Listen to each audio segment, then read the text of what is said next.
নবী করিম সাল্লাল্লাহু আলাইহি ওয়াসাল্লাম বলেছেন, লাইলাতুল কদর আমি পেয়েছি, কপালে কাদামাটি ছিল, বৃষ্টি হচ্ছিল, তার মানে ওই রাতে বৃষ্টি হতে পারে, ওই রাতে বৃষ্টি হতে পারে।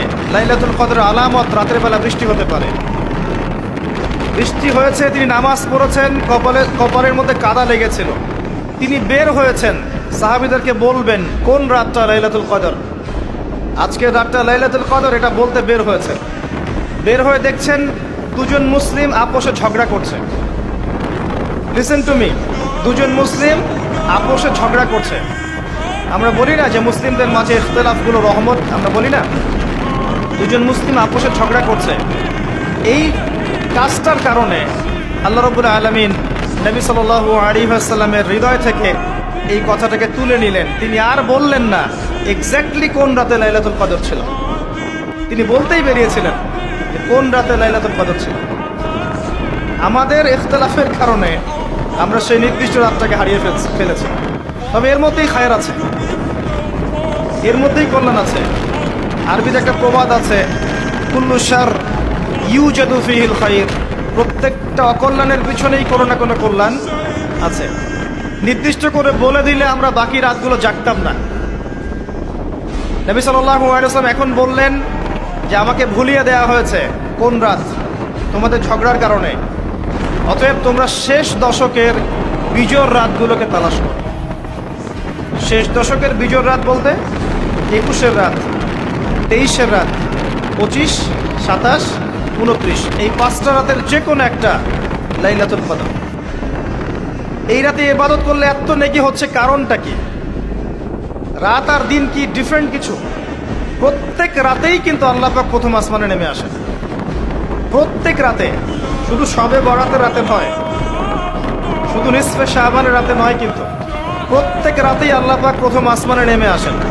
তিনি কিভাবে নেমে আসেন এটা ব্যাখ্যা করার দরকার নেই আমাদের।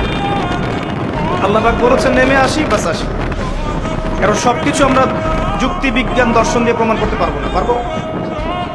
সায়েন্সকে জিজ্ঞাসা করেন যে স্বপ্নের ব্যাখ্যা কি, ঘুম কাকে বলে, আত্মা কাকে বলে, আত্মা কঠিন না তরল না বায়বীয়, পারবে সায়েন্স ব্যাখ্যা করতে? কবরের আযাব কি, জিনজাতি কি, জিনজাতি কাকে বলে, জিনজাতি কেমন দেখতে, মালায়েকা কেমন, তারা কিভাবে কাজ করে, তাদের ফাংশন কি, তারা কি ব্যাখ্যা করতে পারবে? আমাদের একটা চেতনা তৈরি হয়েছে, সায়েন্স যা বলবে তাই সত্য। এই চেতনা পুরোপুরি সত্য নয়।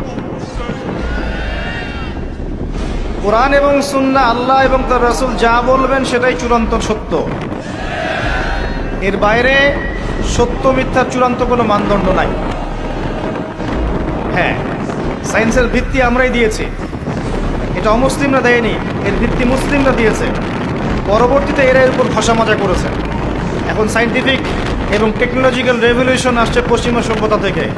এই সভ্যতার ধারক বাহক ছিলাম আমরা। সভ্যতা এদের দ্বারা শুরু হয়নি, সভ্যতা নবীদের দ্বারা শুরু হয়েছে।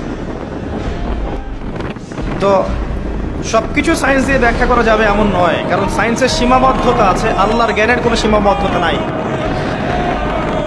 তো আল্লাহ নেমে আসেন, ব্যাস নেমে আসেন। নেমে এসে আল্লাহ পাক কি বলেন? আল্লাহ পাক 3টা কথা বলেন। রাতের শেষ অংশ, রাতকে ভাগ করেন। যদি 6টার সময় রাত শুরু হয়, রাত কিন্তু রাত 12টায় শুরু হয় না, সূর্য ডুবে গেলেই রাত শুরু হয়, এটাই ইসলাম। এখন 6টা থেকে আপনি এই 5টা পর্যন্ত সময়টাকে 3 ভাগে ভাগ করেন।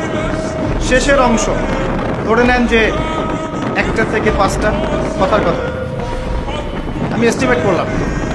এই সময়টুকুতে আল্লাহ রাব্বুল আলামিন কাছে নেমে আসেন প্রথম আসমানে, অর্থাৎ তার রহমত নিকটবর্তী হয় এবং তিনি আহ্বান করতে থাকেন 3টা জিনিস।